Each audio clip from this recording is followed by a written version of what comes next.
Para aclarar, en el anexo G del código podemos encontrar las disposiciones de seguridad para los componentes de las conexiones eléctricas en baja tensión, así como las acometidas subterráneas y aéreas, y en particular en el G, las características técnicas de los elementos comunes de las conexiones eléctricas en baja tensión, tales como conexión simple, conexión de elevación, banco de contadores de energía, muretes y su dimensionamiento. Por otra parte, los concesionarios, como ya adelanté, precisan a través de sus propias normas internas todo lo referente a este tema, como lo pueden apreciar en la siguiente diapositiva.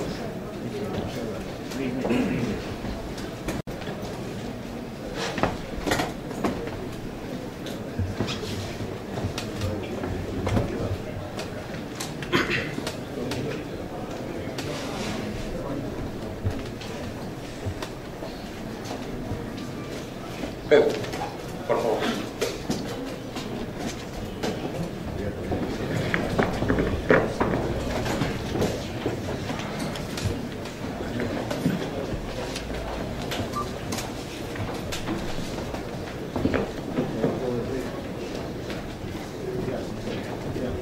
Ahí está su dimensionamiento, los componentes, todo lo que corresponde al banco de medidores. Ahora pasamos a ver la otra muestra.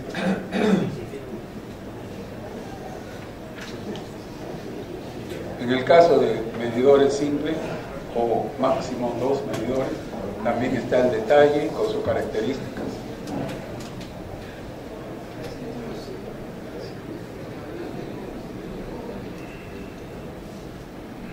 Este es para el caso rural, o sea, el poste, la bajada, y puede ser por subterráneo al medidor. Es una combinación. Cuando va, también hay la otra vista netamente rural, o sea, la bajada del poste.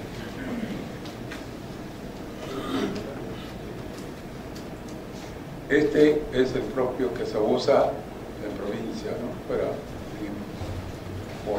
Por los asentamientos humanos.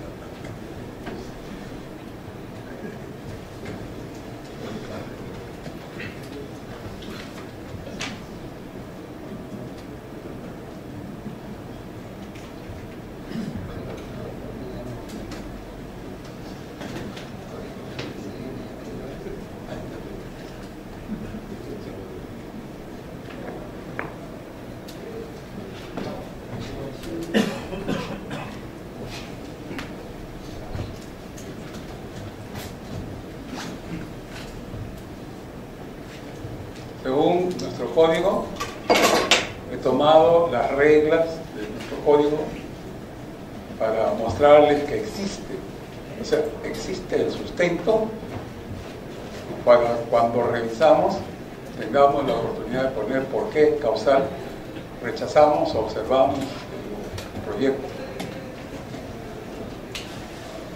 La 406, la 04048, la ubicación que muchas veces no es correcta y el espacio requerido para el banco de medidores.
Esta es una muestra de un plano presentado donde se ve el banco de medidores también.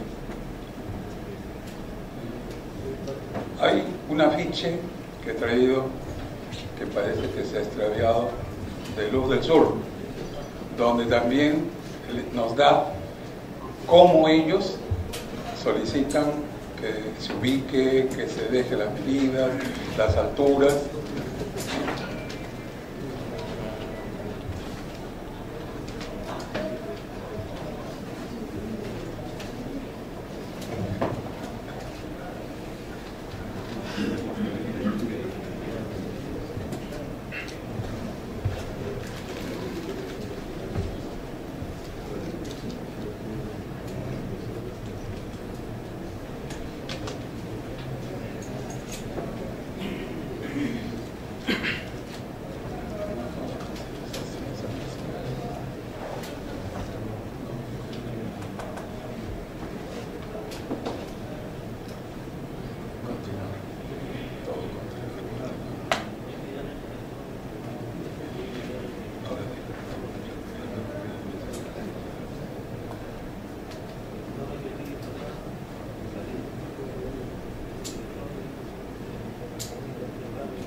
Este es un proyecto que ya también lo presenté el primer día o segundo día, ¿no? Donde hay una subestación que pidieron para esta edificación.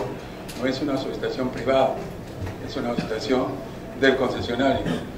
De esa subestación le daban la alimentación al edificio. Pero para el caso de la bomba de agua contra incendio, como dije esta noche, esta debe venir de otra subestación independiente, de acuerdo a las normas.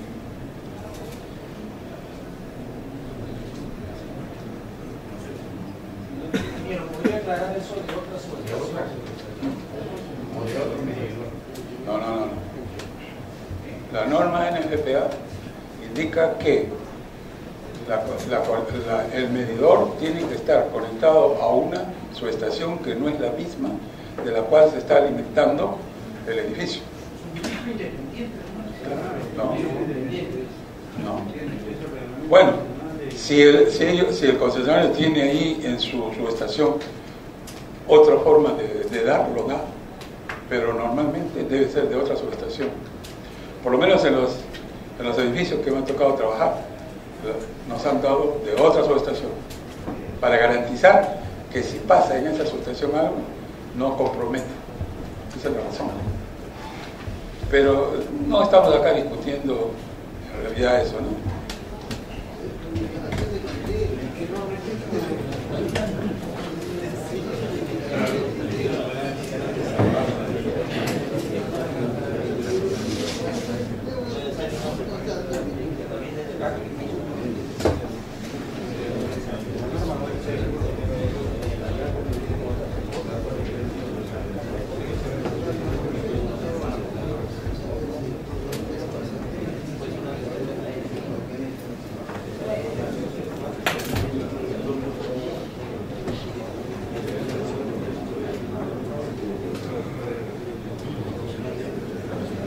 Entonces, si no hay una pregunta sobre este tema, pasamos al siguiente. Otra subestación debería decir de otra subestación y de otro anillo de media tensión del funcionario.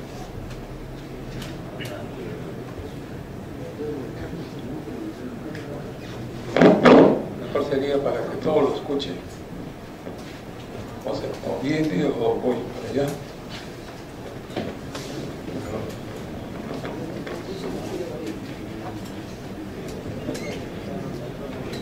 Supongo que... No, de otra subestación.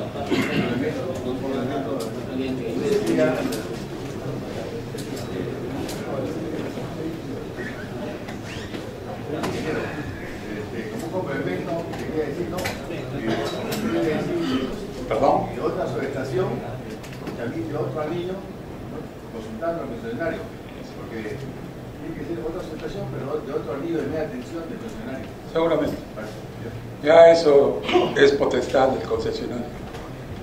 si lo da de la misma subestación y está comprometido, es su responsabilidad. Pasemos a tablero de distribución.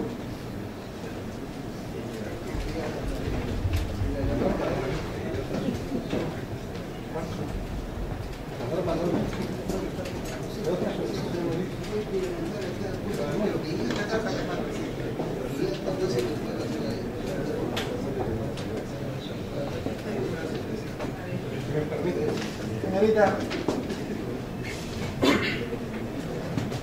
ingeniero,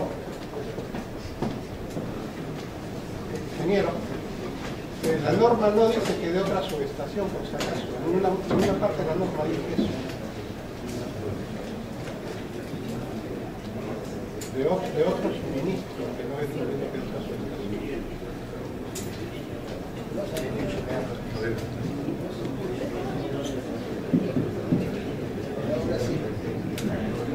Este es el afiche que estaba buscando, que es una norma de Luz del Sur.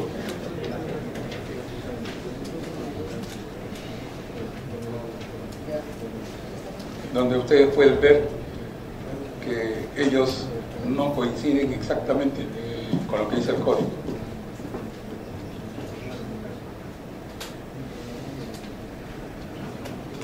Ponen sus condiciones.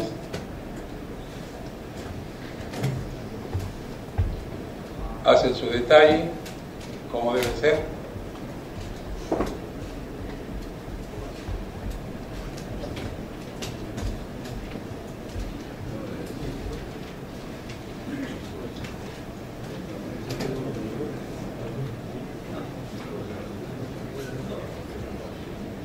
Indica cómo debe ser el nicho.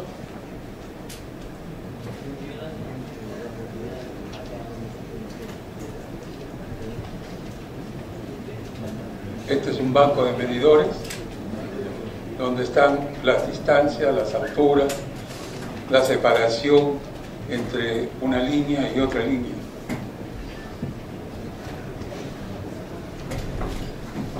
Este es un corte que se presenta.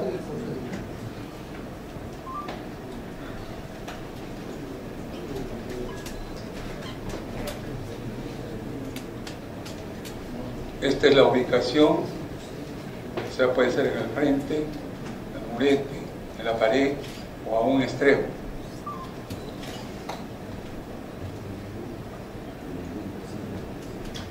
Aquí hay un aspa donde ellos señalan que no puede haber 3 hileras del banco de medidores, máximo 2, y la altura no debe sobrepasar de 1,80 m.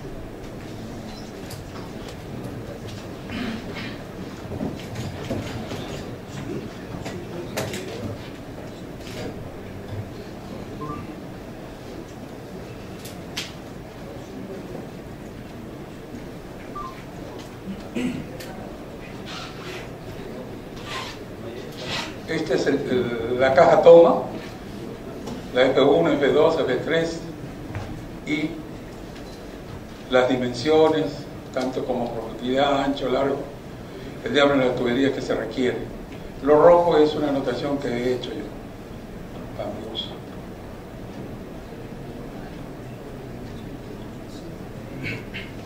Bueno, ahora sí pasamos a lo que es tablero de distribución y de servicios. ¿No funciona ese micro que he pasado? Por favor, si lo devuelve. Sí, diga nomás. Para unificar criterios, hay una duda aquí, yo estoy escuchando a mi señor de atrás y adelante, sobre la bomba contra incendio. Si usted me está diciendo que es, digamos, la norma dice que necesita una subestación aparte, pero otros dicen que necesita un circuito independiente para la bomba contra incendio. Entonces, para unificar criterios, tiene que especificar alguna norma de la NFPA que dice para... En nuestro código aparece. En nuestro código aparece también. ¿En qué parte? En este momentito no me acuerdo, pero aparece. Pero no dice que de otra subestación. Y las dudas que hay, la pueden verificar o respaldar en el NFPA. Entonces entramos a lo que es tablero. Ingeniero, una consulta. Actualmente las concesionarias, por lo menos en Lima, están implementando un sistema de concentradores. Monofásicos en una primera fase, posiblemente trifásicos. Creo que en el norte es el que está haciendo eso. He asistido a una exposición que hicieron. Ya ellos están usándolo, pero eso es más que nada en lo que es edificios con muchos departamentos o condominios, grandes condominios. Ellos mismos lo controlan de su base, pero no tengo la información completa, o por lo menos no he visto la normalización. Entonces, el plano debe contener el tipo y ubicación apropiada de cada uno de los tableros de distribución, según lo señala la sección 80, la regla 150-400 y el anexo B de nuestro código.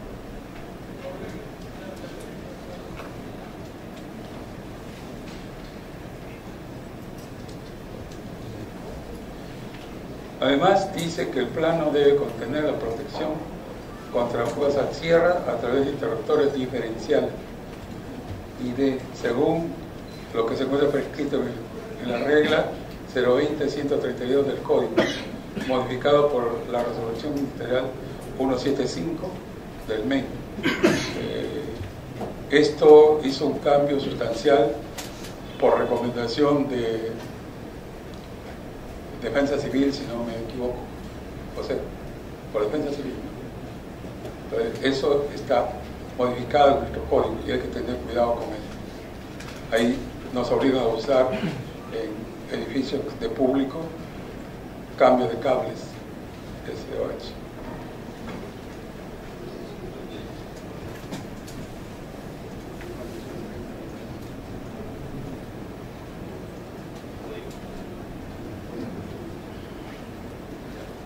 Antes de pasar a los esquemas, quiero mostrarles alguien que me pueda ayudar para poder presentarlo, que sepa manejar el laptop. ¿Dónde está mi colega que me ayudó?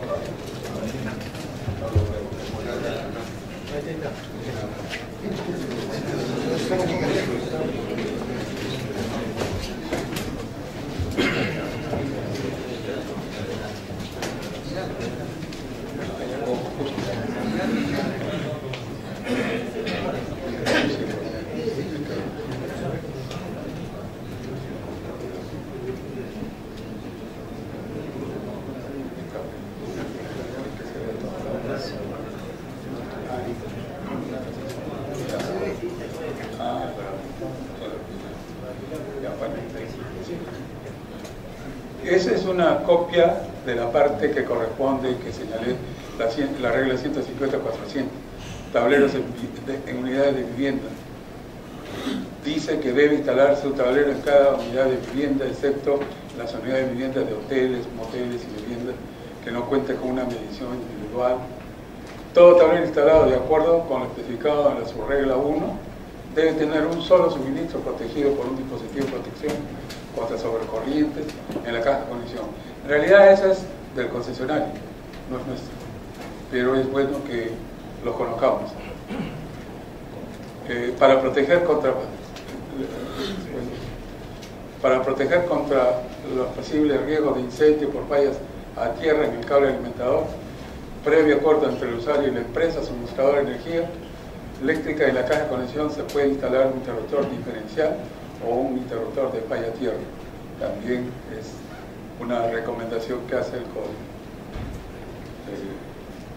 En cualquiera de los dos casos, este dispositivo de corriente residual debe tener una sensibilidad adecuada y del tipo selectivo para fines de coordinación con los dispositivos de corriente residual de alta sensibilidad, 30 mA, que se debe instalar en el tablero de la unidad de vivienda.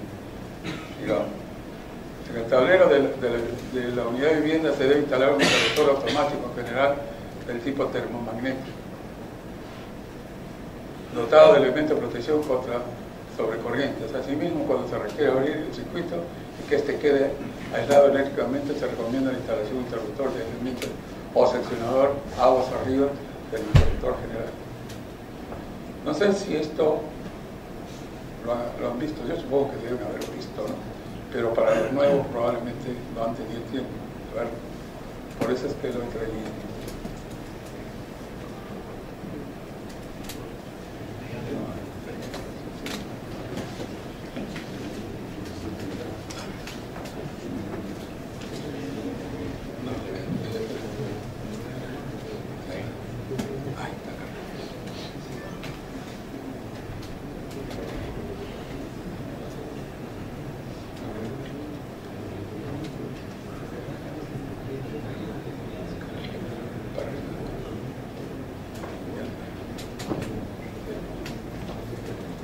El tablero de la unidad de vivienda, cada circuito derivado, teniendo en cuenta la regla 050-108, debe estar protegido con un interruptor automático tipo termomagnético, dotado de elementos de protección contra sobrecorriente, cuya corriente nominal sea adecuada para la capacidad de corriente de los conductores derivados protegidos.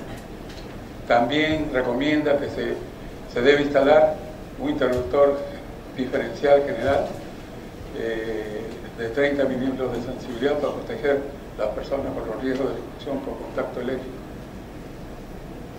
¿Lo puedes seguir, por favor? En forma separada la protección o combinado con una sola unidad de corriente diferencial y el de sobrecorriente requerido. En el mercado hay estos dos tipos de unidades, ¿no? Diferencial con interruptor o el interruptor termomagnético y diferencial aparte. Eso ya depende del diseño que cada uno haga. Pero en la revisión hay que tener en cuenta que no se puede exigir uno u otro o los dos, ¿no? Se debe tener siempre el diferencial. Más adelante hay una norma, una regla que señala la obligatoriedad de tener en todos los circuitos secundarios, ¿no? Y más abajo nos dice que para mejorar la confiabilidad del servicio de instalaciones internas se puede instalar un interruptor diferencial de 30 de sensibilidad en cada circuito derivado, que es lo más razonable, creo yo. Pero el hecho que se coloque, como dice más adelante, puede bajar.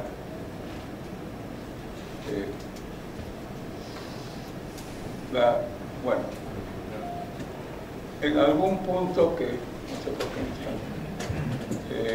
dice que se puede colocar 3 circuitos derivados con un diferencial.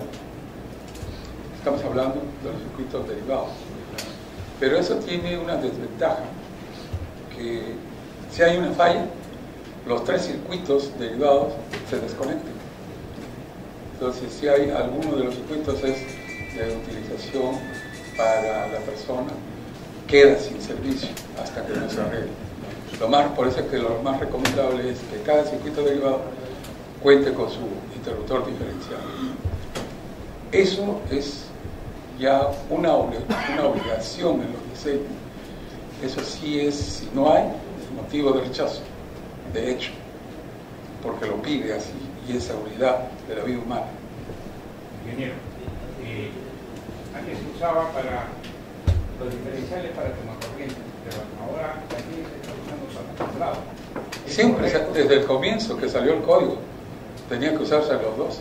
Lo que pasa es que no hemos tenido el tiempo suficiente para leerlo hasta que alguien encontró y como aquí los delegados se reúnen a través de los lunes, los primeros lunes de cada mes, nos reuníamos cuando era yo delegado para ver este tipo de temas técnicos. No sé si lo siguen haciendo ahora, no sé. Pero es bueno que se reúnan y traten estos temas, porque van apareciendo, la tecnología va avanzando, entonces hay que estar tanto al día. Sí. En la regla que usted está leyendo, ¿incluye los circuitos de fuerza, los interruptores diferenciales? En realidad los circuitos de fuerza, según lo que hemos conversado, no deberían necesitar diferencial. Pero en una vivienda, el motor lo maneja el dueño. sea, no es una persona capacitada para hacer eso. Entonces, por eso que se recomienda en la vivienda que se coloque el diferencial en los circuitos derivados de fuerza, sobre todo para las electrobombas. Inclusive los que tienen cocina eléctrica, igual. ¿Alumbrado? Por supuesto. Antes parece ser que no se le exigía, pero está puesto. Más adelante va a venir la norma que lo obliga. Profesor,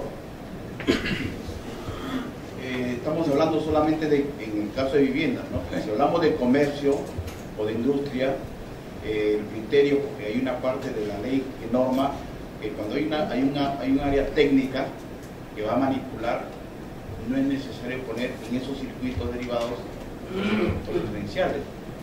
Imagínense un edificio de oficinas o una oficina que tiene su área, su departamento técnico, no es necesario que todos los circuitos vayan con diferenciales. Eso sería lo ideal, pero en la práctica no hay personas. No existe.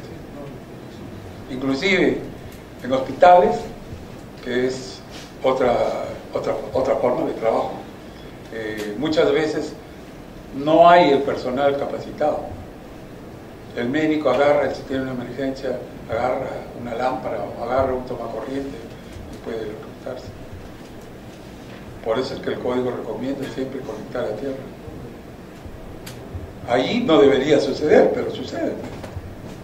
Entonces, esa es otra parte que después, más adelante, ojalá puedan continuar con esta charla y se verá esa parte, ¿no? ¿Qué terminó?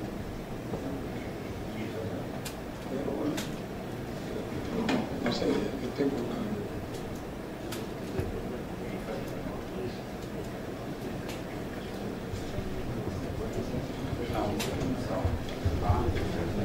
Bueno, la ubicación, sí. Eso coincide en algo con lo que hemos visto, el detalle que de Luz del Sur.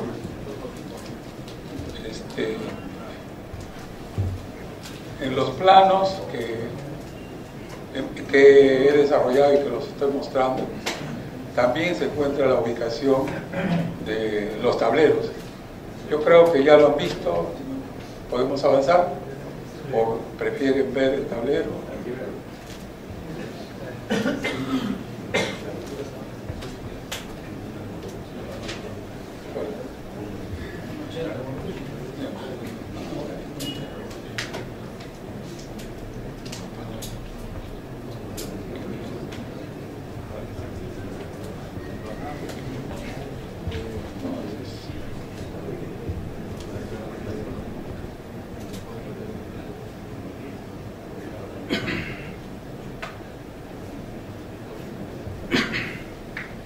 Este es un proyecto de un edificio donde en el sótano está ubicado el cuarto de bombas y ahí se ha instalado el tablero, que no es empotrado, me estoy adelantando, es adosado, porque la ubicación final es después que se instalen las electrobombas, el espacio que dispone, pero hay que indicarlo. Entonces se ha indicado ahí la ubicación del tablero para las bombas. Y acá, perdón, este tablero que está enseñando.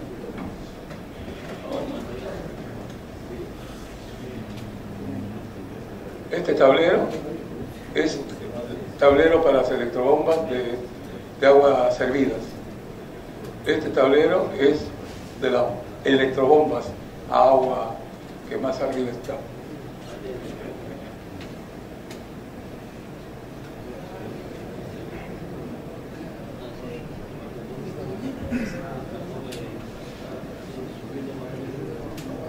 En la parte alta están los tableros de bomba.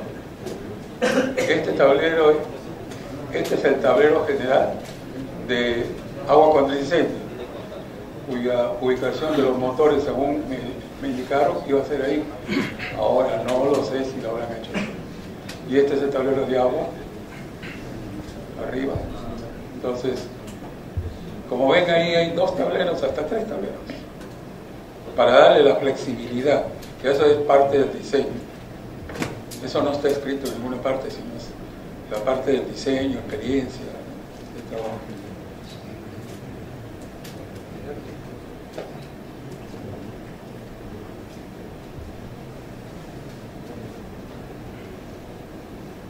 Como este es los 2 primeros pisos son de estacionamiento, también se le ha puesto su tablero para darle flexibilidad y no tener problemas. No se saca los circuitos del tablero general, solamente alimentadores.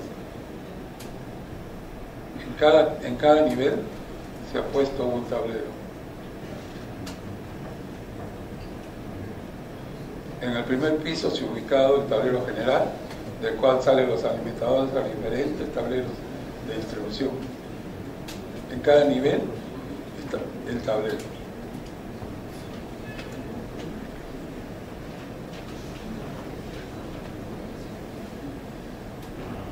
En cada nivel hay un tablero de distribución que si hay algún problema compromete a ese nivel, pero no a los demás.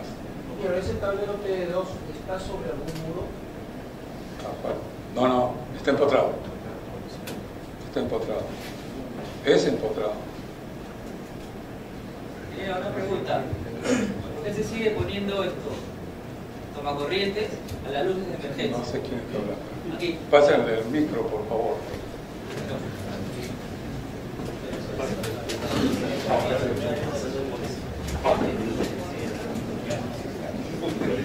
El presidente de Podemos sí me debe designar a algún colega que nos ayude.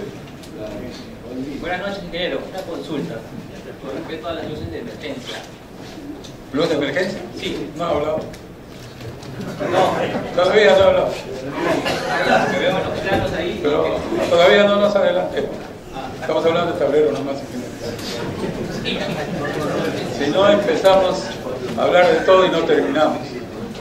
Disculpe. Ese tablero que está como TST2 es el tablero de alimentación estabilizada.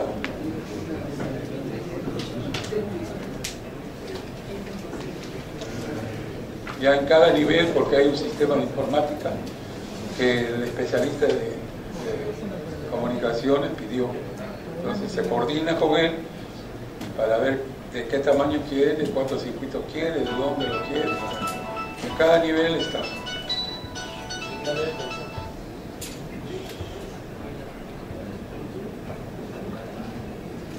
Por último llegamos, si no me equivoco, a la azotea. Sí. En la azotea se dispuso el cuarto para control de todo lo que es circuitos estabilizados. Es un tablero general y de ahí ya baja a cada uno, a cada piso. También está lo que es aire acondicionado, la fuerza de aire acondicionado, para el chiller y todo lo demás elementos. El chiller tiene un conjunto de electrobombas, también debe haber un tablero que está al otro lado. Pero este edificio tiene una escalera presurizada, entonces en la parte alta de la escalera se dispuso el tablero para presurización. Tiene 2 motores de ventilación y extracción. Entonces, como él se va desarrollando el proyecto de una manera tal que se le dé la flexibilidad y facilidad para el servicio integral. En este no hay un tablero de servicios, porque no es un conjunto habitacional, sino es de oficinas, pero oficinas de una empresa.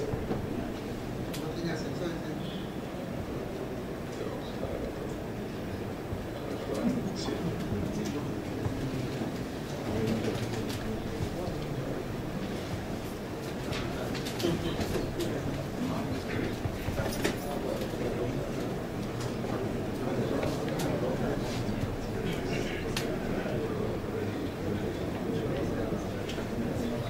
Ingeniero,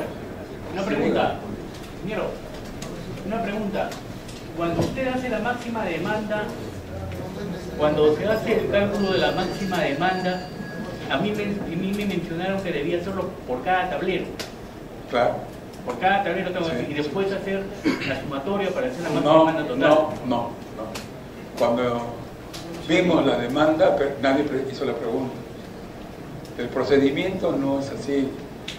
Hay una demanda máxima de la edificación y cada piso tiene su propia demanda, que no necesariamente es la suma.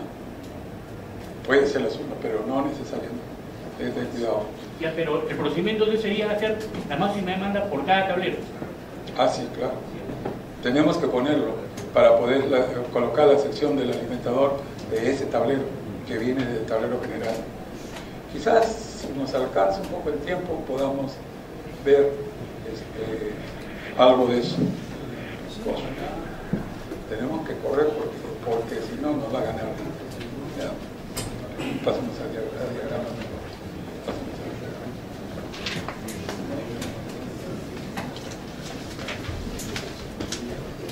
Vamos, para ganar un poquito, si nos sobra el tiempo, yo encantado vuelvo, pero si no, nos va a faltar porque el temario es bastante ambicioso.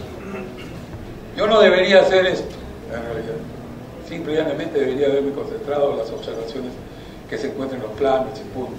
Pero como dije al comienzo, para que me entiendan, hay una metodología y esa metodología la estoy aplicando. ¿Se recuerdan que dije? Debemos buscar una metodología.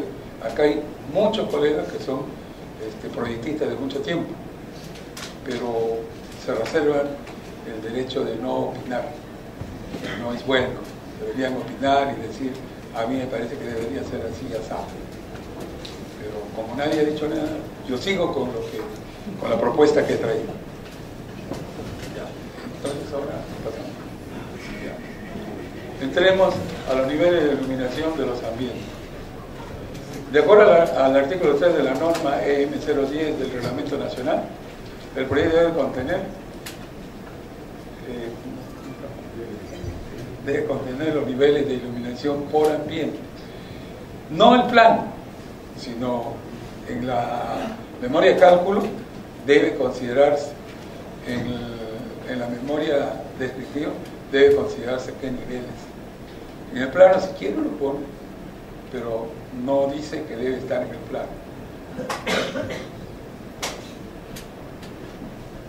Dependiendo de la naturaleza, tipo de luminarios artefactos alumbrados, dependiendo de la naturaleza de la edificación, se debe proponer los tipos de luminarios en función del previo cálculo del número de luminarios, en función de los niveles de iluminancia diseñados.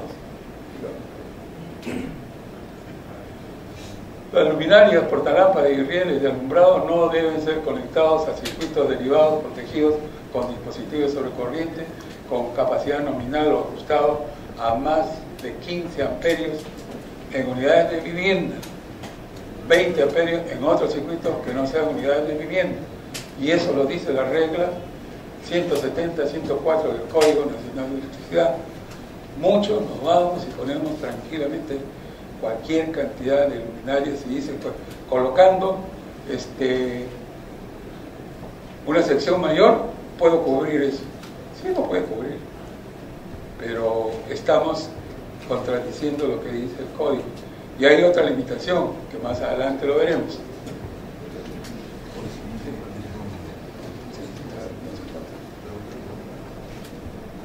Sigue, estamos viendo lo que es.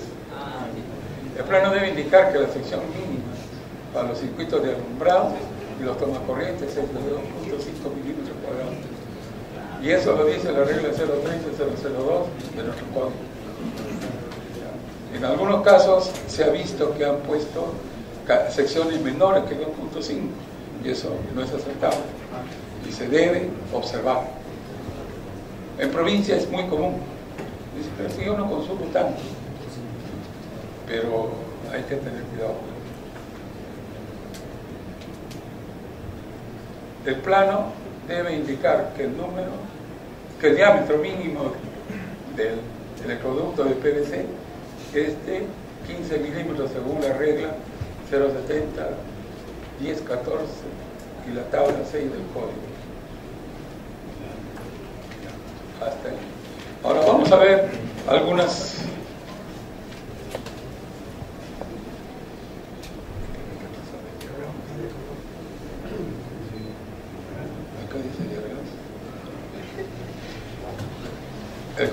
colaborador se olvidó de los esquemas, pero ya que estamos, vamos a terminar ahí.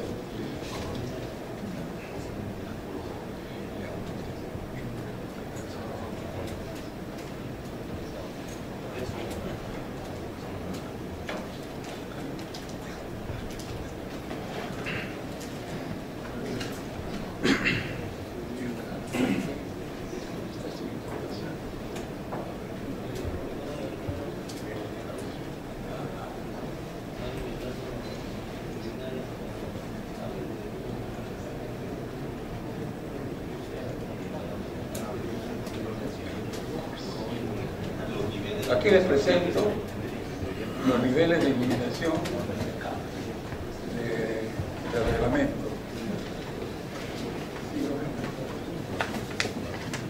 Ahí se pone, de acuerdo a la optimización que se dará, áreas generales, líneas de ensamblaje, se va determinando qué nivel. Este es el nivel mínimo. No significa que esto es válido para todos los casos. De la coordinación que se tenga con los ingenieros, con el promotor o con el propietario, se determina qué clase de nivel queremos o quieren. Estos son valores mínimos.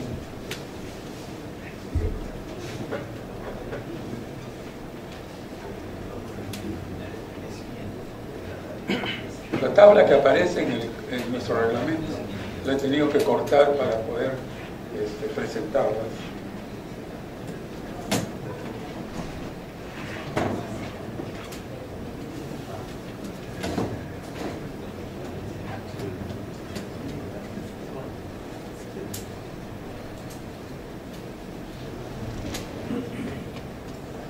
Esa es otra parte de los niveles de iluminación para imprentas, industrias textiles, industria de madera, oficinas. ¿Okay? En oficinas, por ejemplo, se ve los valores de iluminancia que pide el código, ¿no? Para los diferentes ambientes. Y al otro lado está el valor que debe tener. En centro de enseñanza, que muchas veces se coloca por colocar y no se tienen en cuenta estos niveles. En las tiendas, los que son amantes de ir a pasearse por las super tiendas grandes, seguramente que se van a dar cuenta que el nivel de iluminación que tienen estas tiendas son mucho más de lo que dice el código, porque cada propietario o cada tienda que quiere iluminarla lo mejor posible para atraer a las personas. Edificios públicos también.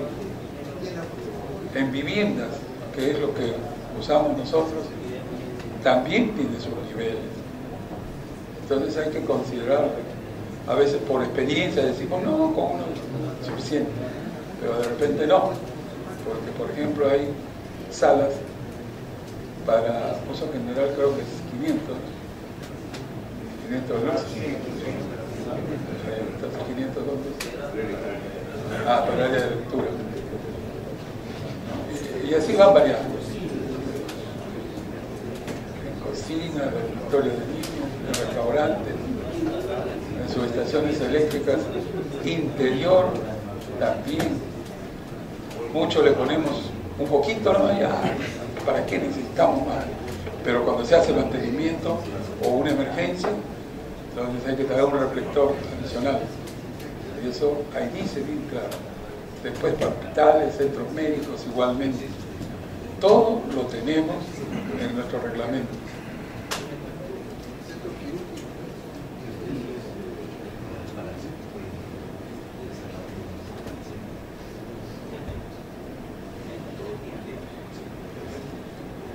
Esa es la ABC que aparece en la otra columna del nivel. Son la calidad de iluminación de tipo de tarea. ¿De acuerdo?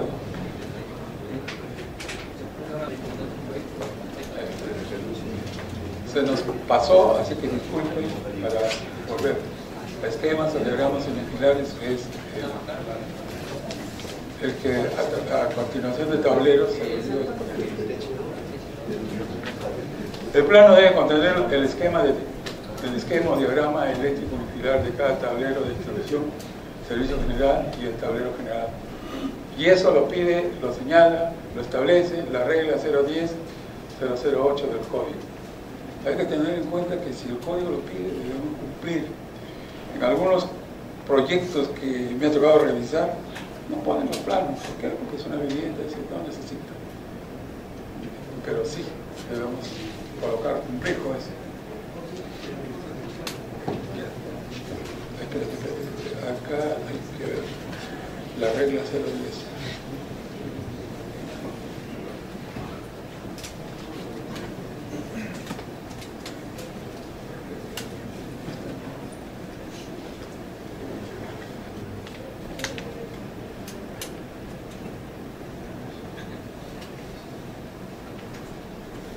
El código nos dice muy claramente, toda instalación, en la regla 010-008, toda instalación eléctrica debe contar con un esquema unifilar actualizando, cumpliendo con la norma de la DGE, terminología en electricidad, y las normas DGE, símbolo gráfico en electricidad, y normas complementarias, precisando las características y las técnicas fundamentales de los equipos y materiales eléctricos instalados, así como su plano de emplazamiento y trazado. El esquema unifilar y el plano de emplazamiento y trazado deben ser permanentemente actualizados con las modificaciones o ampliaciones que se efectúen. Muchas veces, por aumento de necesidades, se utilizan los circuitos de reserva, pero no se actualiza el plano. Entonces debe actualizarse. Los tableros en la parte interior deben tener su esquema o el directorio, y ahí debe ir anotando fecha, nombre, uso. Eso, los esquemas, podemos ver el plano, avanzar.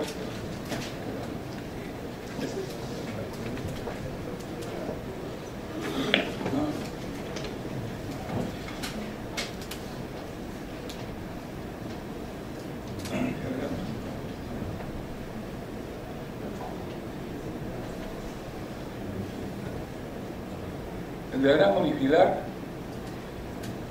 está puesto para cada planta. Ustedes lo pueden ahí apreciar.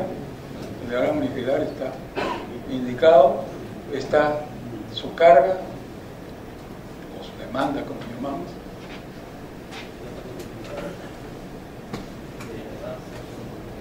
Está lo que pide más adelante y que vamos a ver también: conductores, interruptores, capacidades, todo lo que pide el código, inclusive la corriente de cortocircuito de la barra, o sea, del interruptor general, y de cada uno de los circuitos derivados. No está puesta la sección porque ahí hay un código para facilitar. Me están haciendo señas que ya debemos parar. Entonces, cada nivel está con su tablero, en todos los aberturas para ingreso de conductores. Las cajas deben ser provistas de una tapa o una cubierta para un artefacto o luminaria. En cada caja debe dejarse por lo menos 150 milímetros de conductor libre para poder efectuar los empalmes o las conexiones a artefactos, a menos que se considere que los conductores deben ser solamente enlazados a través de portalámparas o dispositivos similares sin realizar empalmes. Generalmente todos hacemos empalmes. Dentro de los empalmes hay muchas que no es materia de nuestra exposición en obra. Se emplea muchas veces el entorchado con cinta aislante de PVC de mala calidad, y eso hay que evitarlo. Los que trabajan en supervisores de obra deben evitarlo. Es recomendable que se use el otro tipo de cinta autoorganizada y protegerla con una vuelta de PVC plástico. No obstante los requerimientos de la subregla 1, no se requiere una caja de salida cuando un equipo tiene su propia caja de conexión. Primero, sobre el punto allí, dice que cada circuito debe haber como máximo 12 salidas. Implica para circuitos de alumbrado y también para Es general. Es general. Tanto uno como otro. Es general.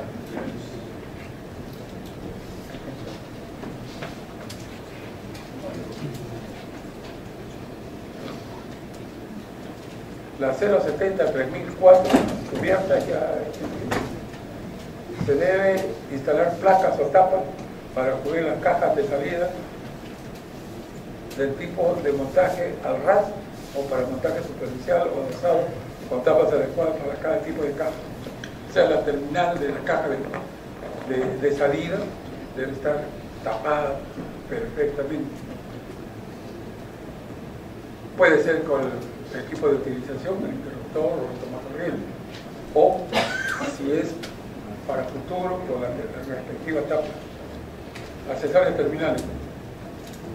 Según la 070-3006, se permite el uso de un accesorio terminal en vez de una caja, como se especifica en la regla 070-3002, cuando los conductores se extienden más allá de los extremos de una tubería, un cable con armadura, una canalización de superficie o un cable con cubierta no metálica hacia un electrodoméstico o hacia un cableado a la vista, debiendo tenderse el conductor hacia el accesorio sin empalme, derivaciones ni uniones de ningún tipo. Digamos esto, como si fuera una pantalla. Accesorios terminales detrás del tablero. Cuando los conductores salen de un conducto detrás de un tablero, o cuando más de 8 conductores salen de un conducto hacia paneles de control de equipos eléctricos o instalaciones similares, se permite el empleo de un pasacable aislado en vez de la caja requerida por la regla 070-3002. Pero el pasacable significa también que hay que aislarlo. En caso de fuego, no pase por ahí el humo, hay que protegerlo.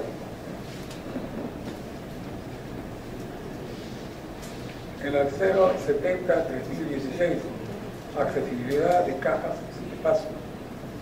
En todas las cajas de paso, cajas de tiro y cajas de salida, en los gabinetes y en las canaletas, las uniones de conductores y cables deben ser accesibles.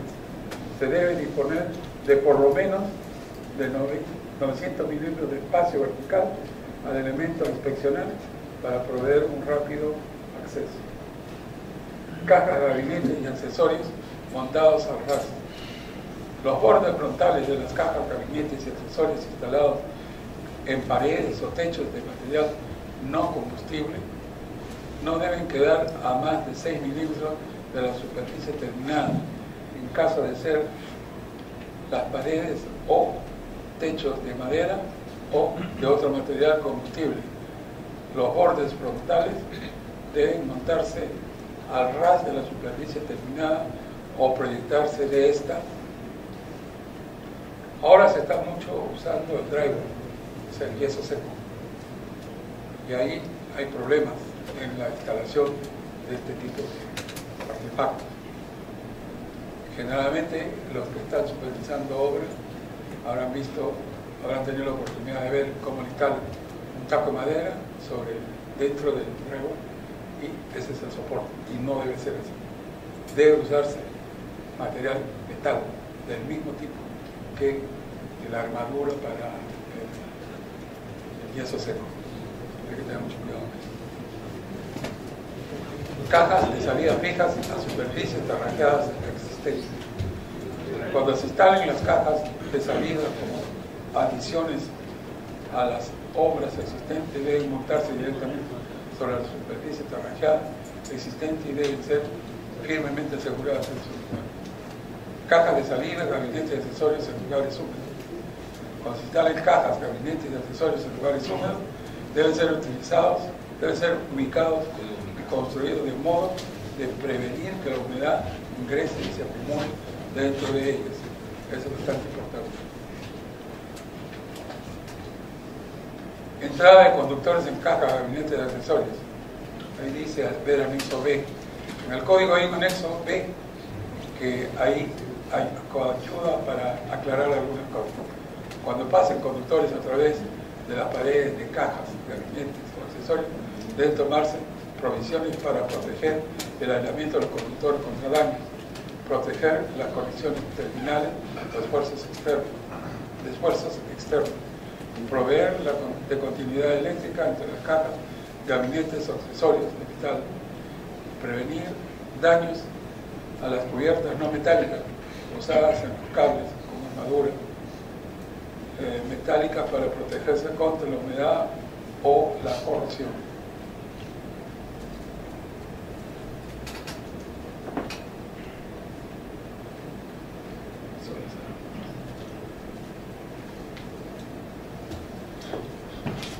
Deben cerrarse las aberturas a través de las que acceden los conductores de forma tal que si queda una abertura accesible no permita el ingreso de una varilla de ensayo de 6.75 milímetros de diámetro.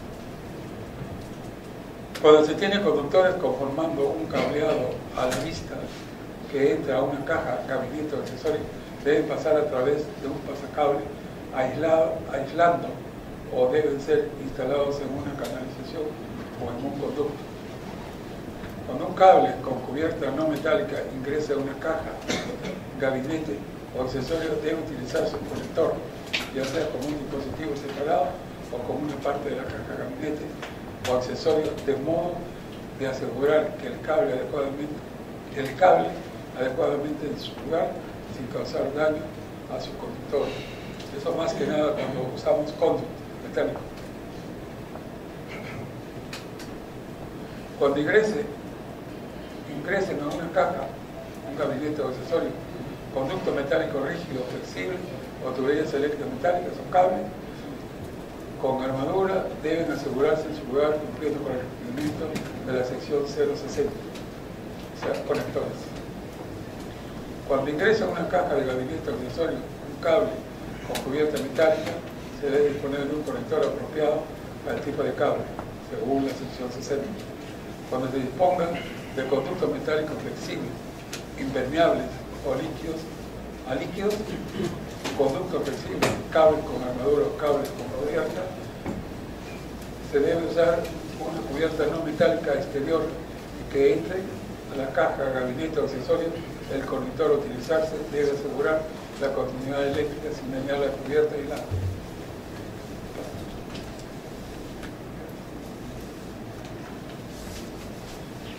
Todos estos puntos están en el código.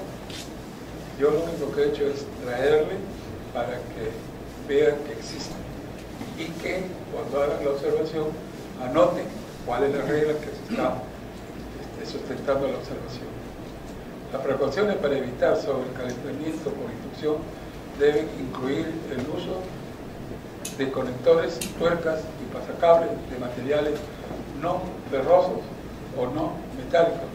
Si estos tipos de elementos con placas no metálicas o aislantes han sido montadas en obra, debe tener un espesor mínimo de 6 milímetros o a menos, que lo permita una excepción de acuerdo a la regla 020-030, que ya también la hemos visto.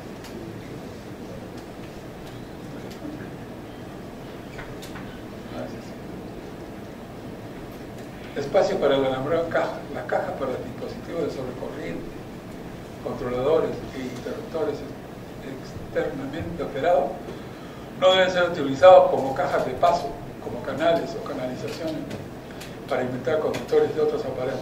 Eso se ve bastante. Las cajas de interruptores las toman como cajas de paso para hacer una derivación y eso no se debe hacer. Si la observan, está bien observada, pero pongan la regla que están incumpliendo. No obstante, la subregla 1, cuando tales cajas tengan conectores, los equivalentes cada uno de los cuales provee de medios de sujeción independientes para que cada conductor que sea ajustable separadamente, es decir, para inspección se permite efectuar la derivación de un solo alimentador hacia otra caja. Máximo número de conductores en una caja. Las cajas deben tener suficiente tamaño para prever espacio útil para todos los conductores contenidos en ellas, sujetándose a lo siguiente. Un conductor que pase a través de una caja sin conectarse en su interior debe ser considerado como un conductor. Cada conductor que entre o salga de una caja y se conecte a un terminal o conector dentro de la misma caja debe ser considerado como un conductor. El conductor que no sale de la caja no debe ser tomado en cuenta.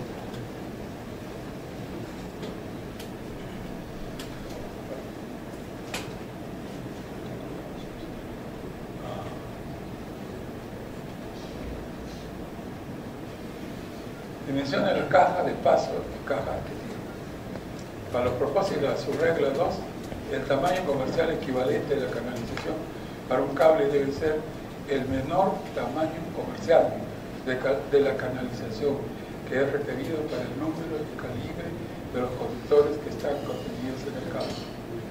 Cuando se usa una caja de paso o de tiro con canalización conteniendo conductores de 25 milímetros cuadrados o mayores, o en cables conteniendo conductores de 25 milímetros cuadrados o mayores, la caja debe tener una distancia entre la pared de la caja y la tapa de la misma no menor que el diámetro nominal o equivalente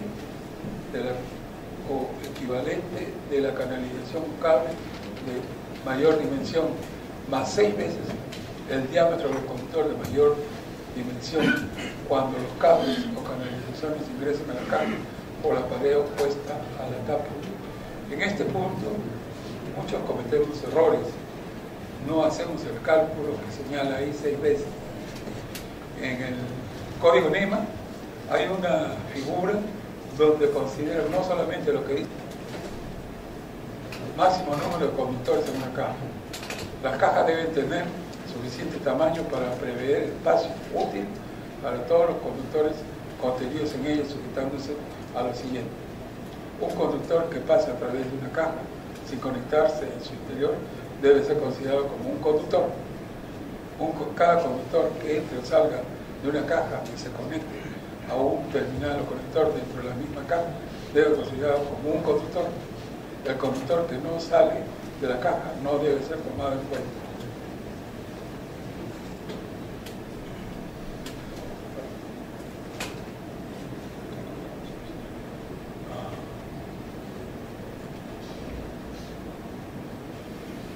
Dimensión de la caja de paso y caja que tiene. Para los propósitos de su regla 2, el tamaño comercial equivalente de la canalización para un cable debe ser el menor tamaño comercial de la canalización que es requerido para el número y calibre de los conductores que están contenidos en el cable. Cuando se usa una caja de paso o de tiro con canalizaciones conteniendo conductores de 25 milímetros cuadrados o mayores, o en cables conteniendo conductores de 25 milímetros cuadrados o mayores, la caja debe tener una distancia entre la pared de la caja y la tapa de la misma no menor que el diámetro nominal o equivalente de la canalización cable de mayor dimensión, más 6 veces el diámetro del conductor de mayor dimensión cuando los cables o canalizaciones ingresan a la caja por la pared opuesta a la tapa. En este punto, muchos cometemos errores. No hacemos el cálculo que señala ahí 6 veces. En el código NEMA hay una figura donde considera no solamente lo que dice esto, sino adicionalmente las paredes. Entonces, todo está dimensionado mucho mejor que lo que dice nuestro código. Los que trabajan con el NEMA pueden haber visto esa figura.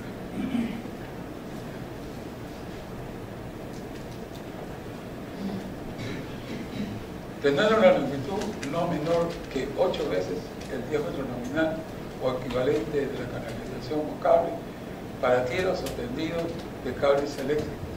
O sea, cuando llega directamente 8 veces el diámetro.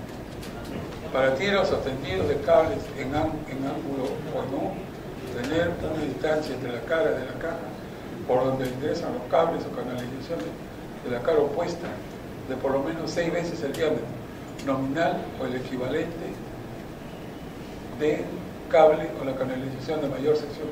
Eso es lo mismo que el anterior.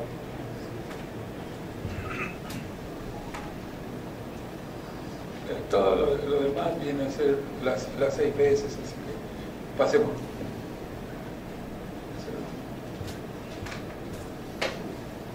Acá hay un punto que me parece interesante. Protección de tomacorriente.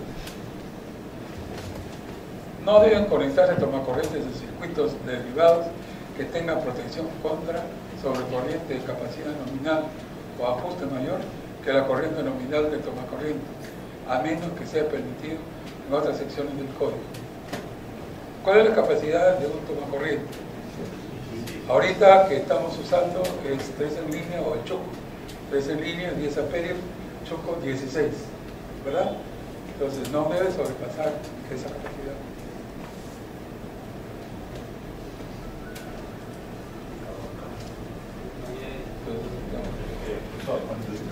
O sea, quiere decir que en un circuito de tomacorrientes no debería haber la capacidad de los tomacorrientes 10 amperios, el circuito de protección no podría ser 6, 15 mayor. No, depende, porque a veces en un circuito tú combinas 10, 16 tomacorrientes de capacidad. Pero ¿cuál es el uso que le vas a dar? No todos van a estar funcionando. Entonces ahí aplicas un factor de servicio o factor de utilización. ¿No? ¿Ya hemos visto la regla? No.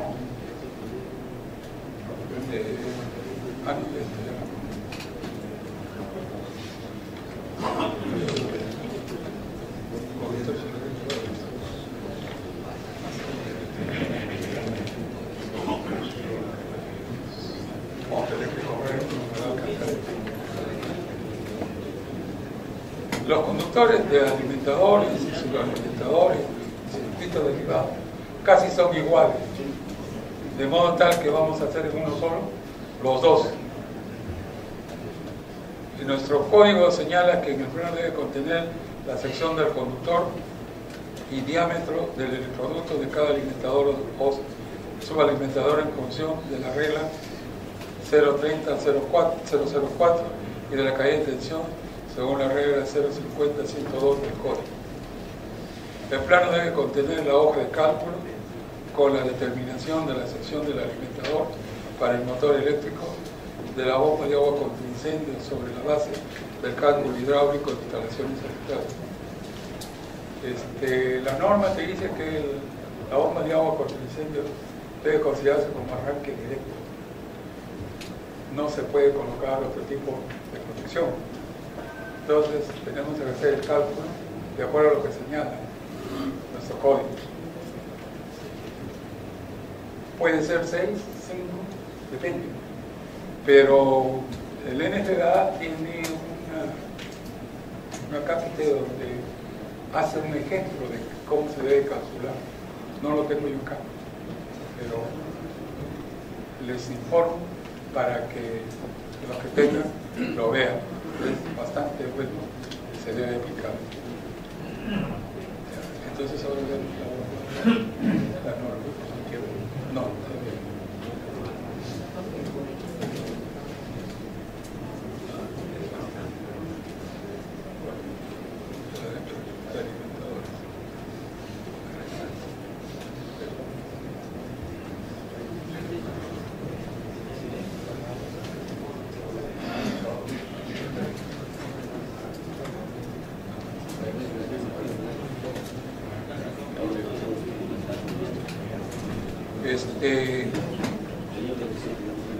En el caso de los circuitos derivados igualmente, ¿no?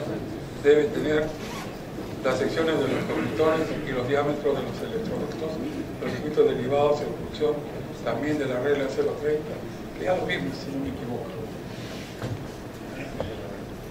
070, 14. No, ya lo vimos. Quisiera hablar de algo que omití involuntariamente. Puesta a tierra y enlace equipotencial. De lo que he estado revisando, todo tiene que estar conectado a tierra, ustedes saben. Entonces, esa conexión significa que la puesta a tierra y el enlace equipotencial es un tema muy importante por la naturaleza del servicio que prestan, toda vez que su objetivo es proteger y cuidar la vida e integridad física de las personas de las consecuencias que puede ocasionar una descarga eléctrica y evitar daños a la propiedad, enlazando a tierra las partes metálicas normalmente no energizadas de las instalaciones eléctricas, equipos, artefactos y otros medios. Limitar las tensiones de los circuitos cuando quedan expuestos a tensiones superiores a las que han sido diseñadas.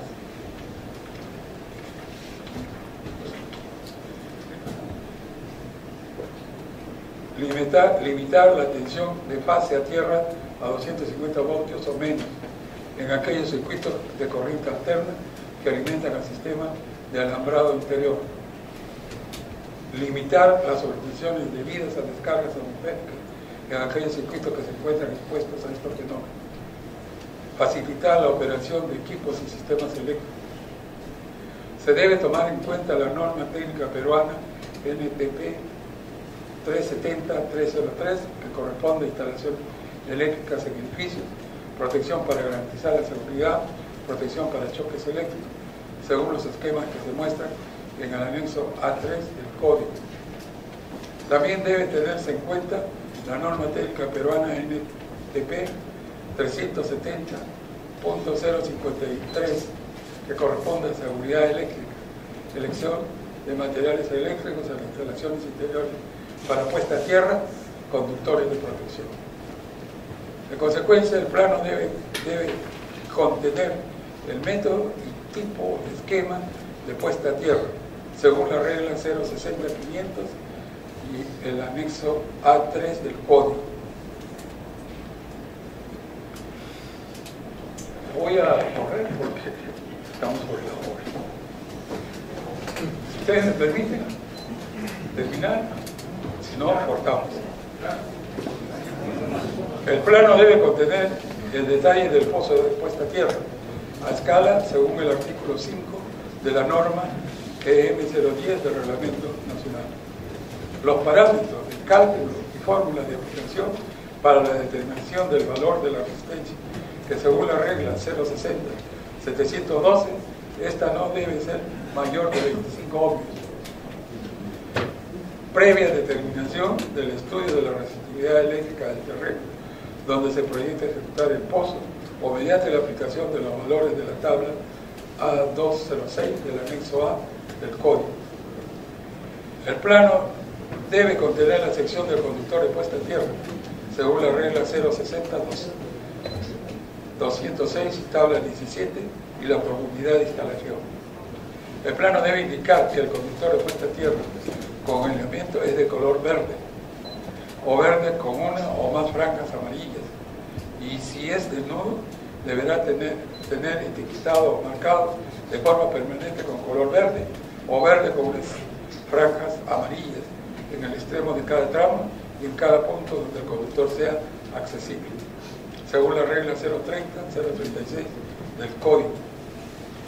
Y hay una serie de reglas que me hubiese gustado mostrarlo, pero el tiempo nos está ganando y yo daría por concluido. No tengo ningún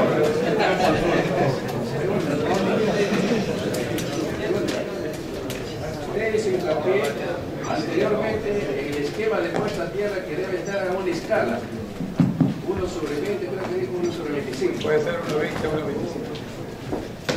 Vieron, anteriormente hizo hincapié de que el esquema de puesta a tierra debe estar a una escala dibujado, no a ver si ponemos sin escala, ¿no?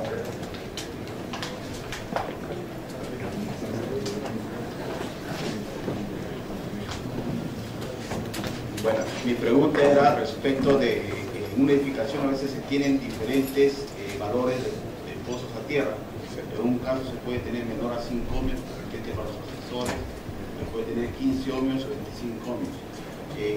Yo leí en una, no recuerdo ahorita, una norma que indicaba que todos los pozos a tierra deberían unirse para evitar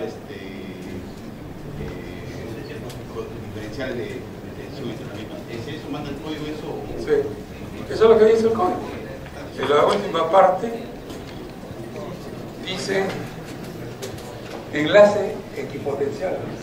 El unir, ese es el enlace equipotencial. Solo así es. Calcula usted para cada. Lo que pasa es que los equipadores son muy celosos para garantizar sus equipos. Entonces algunos dicen, si yo no tengo mi sistema de puesta a tierra independiente, yo no lo garantizo. Entonces hay que hacerle exclusivamente su pozo para ese señor. Igual puede ser otro equipo. Pero al final, usted hace el enlace equipotencial. ¿Y cómo eso va a mejorar? Muchísimo más bajo de lo que yo quiero. Pero sí hay que calcularle para lo que ellos quieren. Puede ser 5, menos de 5.